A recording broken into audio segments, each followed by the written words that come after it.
হযরতে ওমর বলে, ও মা, তাহলে আমি তোমারে সাহায্য করতে চাই, আমি তোমারে কিছু খাবার আনিয়া দিতেছি। ওমর রওনা দিছেন। ওমর যাইয়া খাদ্য গুদাম তনে আটার বস্তা মাথায় নিছেন। মাথায় নিয়ে ওই বুড়ি মহিলার বাড়িতে যাইয়া কয়, রে মা, ও মা, তুমি ঘরে যাও, আমি তোমারে ফাঁক কইরা দিতে আসি। হযরতে ওমর নিজে হাতে রুটি বানাইছেন।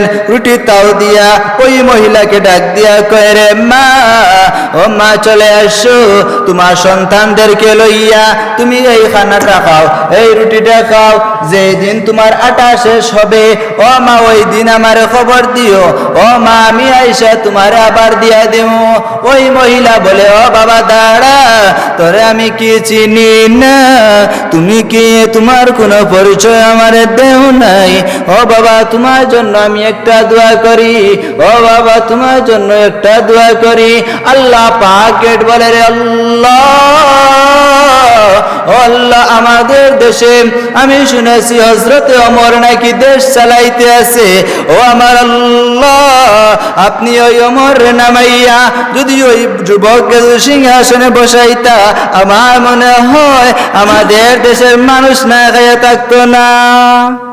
জিকির হক আমদ গায়র হেরা मरहमा मदई दिल मजरूह रा, दिल जो खाली ये दर हक से जाओ, खना ऐशत है यो दिल हुमा, संग दिला सैकले लबाक गुंसी नबातिल मोहब्बत जज्बा के गुन ला इलाहा इल्लल्लाह ला इलाहा इल्लल्लाह ला इलाहा इल्लल्लाह ला इलाहा इल्लल्लाह ला इलाहा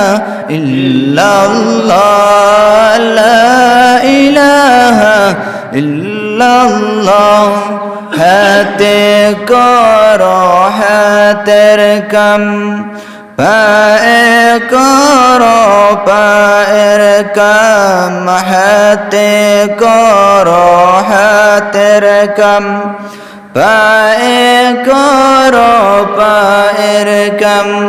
जबाल शुदो बला है मोमिन अल्लाह ताला रज़ाती नाम ला इलाहा इल्लल्लाह ला इलाहा इल्लल्लाह ला इलाहा इल्लल्लाह ला इलाहा इल्लल्लाह ला इलाहा इल्लल्लाह।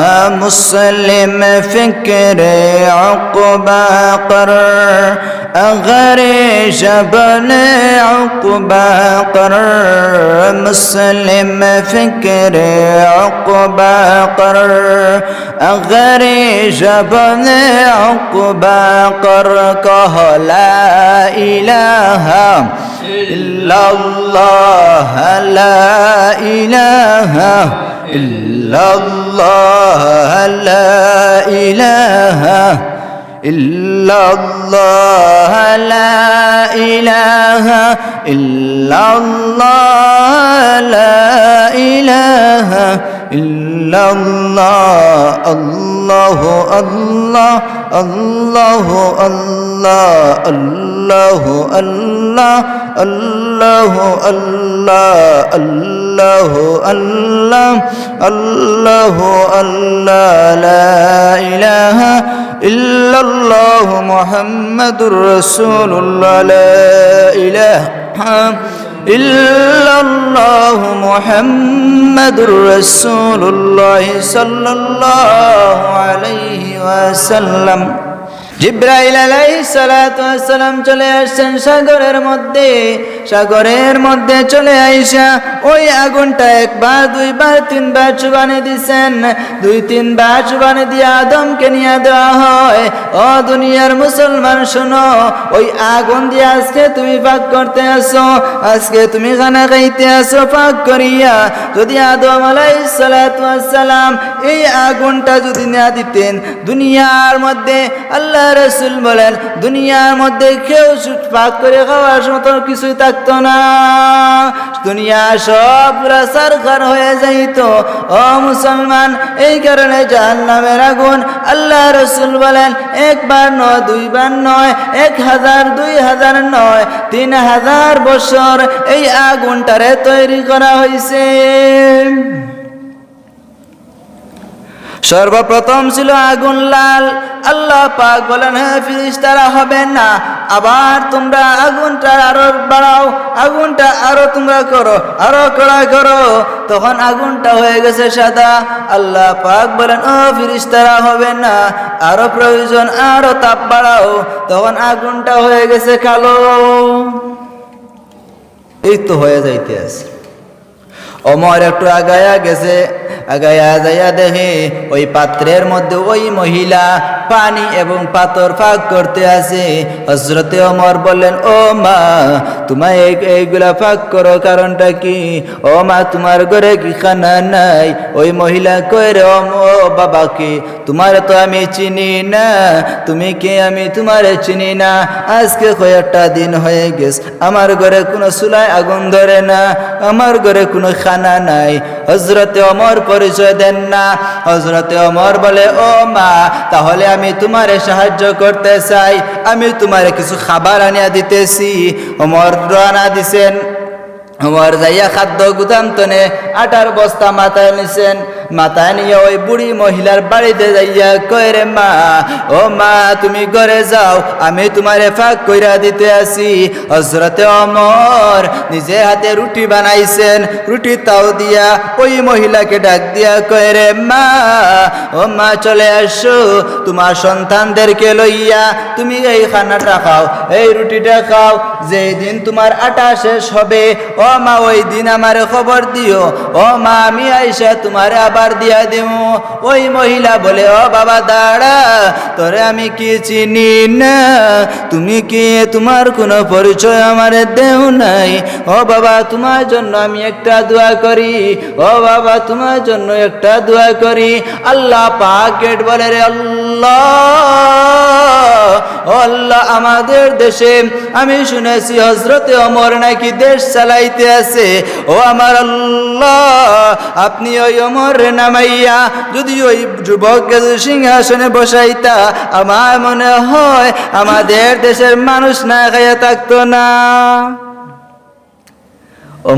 ওমরের সামনে ওমর রেখো যে আল্লাহ রেখো, আল্লাহ যদি আপনি ওই ওমর রে নামাইয়া যদি ওই যুবকরে বসাইতা, তাহলে আমাদের দেশের মানুষ না খাইয়া থাকতো না। কিন্তু সামনে কে? ওমর বস, সামনেই ওমর। আবার আল্লাহ দোয়া করতে আছে ওমরের জন্য।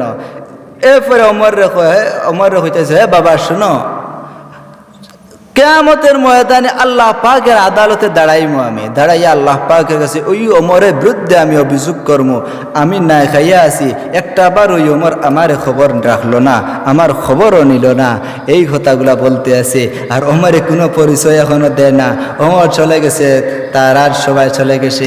যাইয়া ওই জায়গাতে প্রশাসন পাঠাইছে, যাও অমুক জায়গায় একজন মহিলা আছে, ওই মহিলারে নিয়ে আসো। খাইছেন নি? ওমরের বিরুদ্ধে ওমরের কাছে অভিযোগ বলতে আছে, আল্লাহর কাছে বলবে, অথচ ওমর দাঁড়ানো। এখন ওমরে প্রশাসন পাঠাইছে, লোক পাঠাইছে, যাও নিয়ে আসো।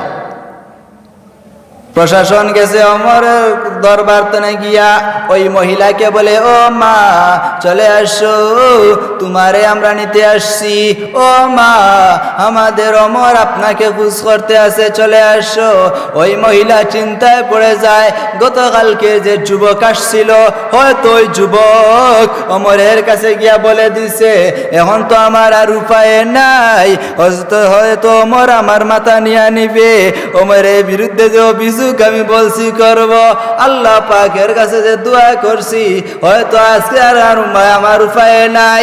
ওই মহিলা সন্তানদের কাছ থেকে বিদায় নেয়, সন্তানদেরকে বলে, ও আমার সন্তানেরা, শেষবারের মতন আমারে দেখে নে, হয়তো আমি আর আসবো না, হয়তো আমার আর শেষ, তোমরা দেখা দেখে নে।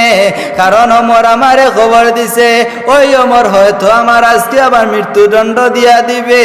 ওই মহিলা রওনা দিছে, ওমরের সামনে যাইয়া দেখে, হায় রে, গত রাত্রে যে যুবক দেখছিলাম, ওই যুবক দেখি সিংহাসনে বসা। মহিলা বল চিন্তা পড়ে যায়, হে হায়, গত রাত্রে যে যুবক দেখছিলাম, ওই যুবক দেখি সিংহাসনে। মহিলা কয়, আর তো আমার উপায় নাই। মহিলা কয়, হায় হায়, আর উপায় নাই। ওই ওমরে আমি ওমরের বিরুদ্ধে বললাম, এখন তো আর উপায় নাই। মহিলা শরীরে কাঁপতে আছে তর তর করি। হযরতে ওমর নিজের পাগড়িটা খুলিয়া ওই মহিলাকে বলে, মা এদিকে আয়, ভয় পাইস না রে মা, আমার ভয় পাইস না। ও মা, আমি ওমর তোর খোঁজ খবর রাখি নাই, তোমার খোঁজ খবর রাখি নাই রে মা। ও মা, এই পাগড়ির এক মাথা তুমি নেও, আর এক মাথা আমার গলায় পেঁচাইয়া মদিনা শহর আমার লইয়া ঘুরো, এরপরে আল্লাহর আদালতে আমার বিরুদ্ধে বিচার দিও না।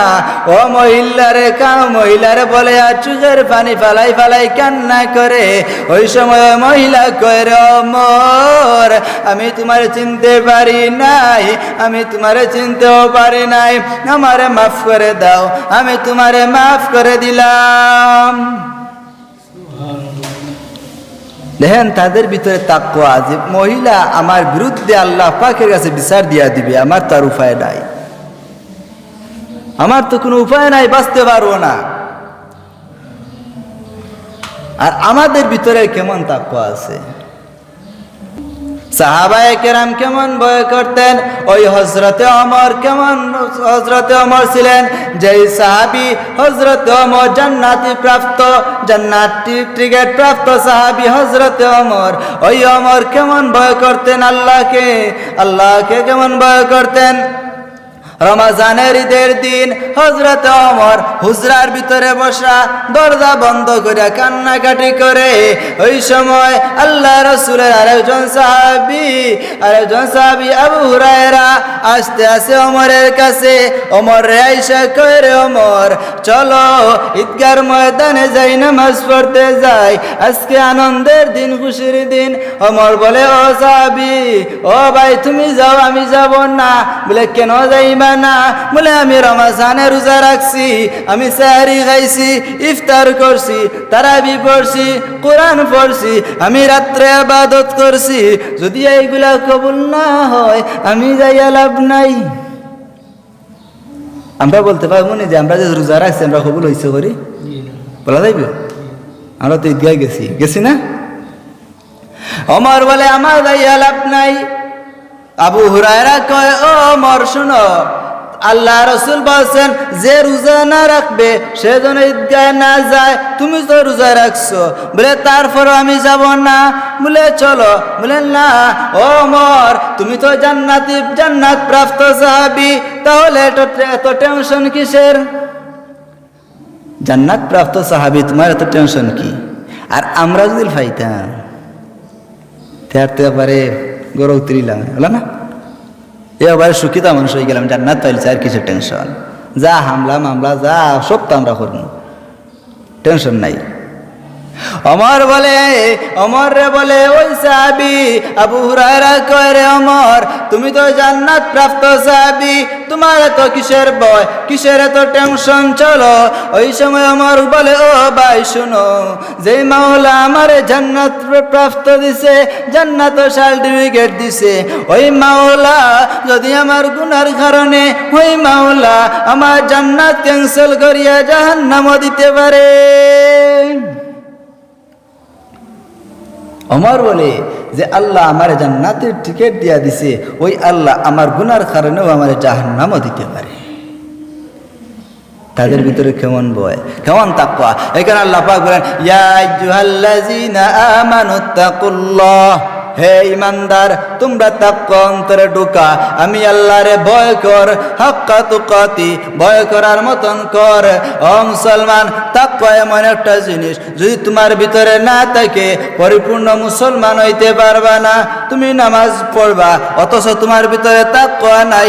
তাকওয়ালা মানুষ দেখলেই চিনা যায়, তাকওয়ালা মানুষ দেখলেই চিনা যায়। যেই সময় মুয়াজ্জিন আযান দেয় সঙ্গে সঙ্গে পাগল হয়ে যায়, যেই সময় মুয়াজ্জিন আযান দেয় সঙ্গে সঙ্গে পাগল হয়ে যায়। ওই মসজিদে যাইয়া আল্লাহর কাছে গিয়া সিজদায় কান্নাকাটি করে, আল্লাহ পাকের কাছে কান্নাকাটি করে।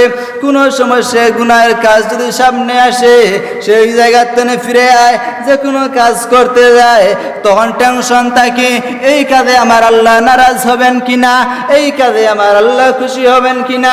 যদি আমার আল্লাহ বেজার হয় তাহলে তো আমি আর বাঁচার উপায় নাই। যদি আমার আল্লাহ খুশি হয় তাহলে তো আমার আল্লাহ সুসংবাদ দিছে আমার জন্য জান্নাত, আমার জন্য জান্নাত। আপনার আমার ভিতরে কেমন তাকওয়া, আপনার আমার ভিতরে কেমন ভয় এখন বোঝা যাইতে আছে। ফিলিস্তিনের জমিনে মারে, ইসরায়েলে মুসলমান মারতে আছে, আমি বাংলাদেশে বসে আছি অথচ কিছু বলি না, কিছু বলতেছি না, চুপ করে আছি। বলে কারণ কি? বলে ওই ফিলিস্তিনে মুসলমান মার খায়, আমি বাংলাদেশ থেকে কিছুই করতে পারবো না। আল্লাহ পাক যদি তোমারে কিয়ামতের ময়দানে দাঁড় করায়, ওই ফিলিস্তিনের মুসলমান যদি কয়, ও বাংলার মুসলমান, আমরা মার খাইছি, আমরা রক্ত জড়াইছি, আমরা শহীদ হইছি, তোমরা প্রতিবাদ কেন করলি না? কারণ তুই তো আমার ভাই। আমার রাসূলের হাদিস তো আছে, আমার রাসূলের হাদিসে আছে, মুসলমান মুসলমানের ভাই। আল মুসলিমু আহুল মুসলিম, মুসলমান এক মুসলমান আর এক মুসলমানের ভাই। আমি মার খাইছি, তুমি কিছু বলো না, বলো মুসলমান কেমনে জবাব দিবা? আল্লাহর আদালতে দাঁড়াইয়া, তার সামনে দাঁড়াইয়া কিভাবে জবাব দিবি? এই টেনশন তোমার ভিতরে নাই, তুমি নিশ্চিন্তা খাও ঘুমাও, অথচ অপেক্ষা করো। ওই মায়ানমারের মুসলমান মার খাইছিল, এখন ওই ফিলিস্তিনের মুসলমান মার খায়, অপেক্ষা করো। দানের খেতে যদি দুইটা গরু দান খায়, একটা গরুরে উসমানের মালিক মারছে, অপর গরু দৌড় দিছে, অপর গরুরে জিজ্ঞাসা করা হয়, তোরে মারি নাই, তুই কেন দৌড় দেস? বলে কেন দৌড় দিছি জানেননি? এরপরের সিরিয়াল আমার, এরপরের সিরিয়াল আমার। ও মুসলমান, অপেক্ষা করতে থাকো, বেশি সময় নাই। যেইভাবে ফিলিস্তিনের মুসলমান মার খাইতে আছে, এরপরের সিরিয়াল কিন্তু তোমার আমার। এই কারণে এখন থেকে যদি প্রতিবাদী আওয়াজ না তুলো, মুসলমানের পক্ষে যদি না দাঁড়াও, তাহলে তোমার কি উপায় হবে? ও মুসলমান, এই কারণে তাদের জন্য তোমার কিছু করণীয় আছে।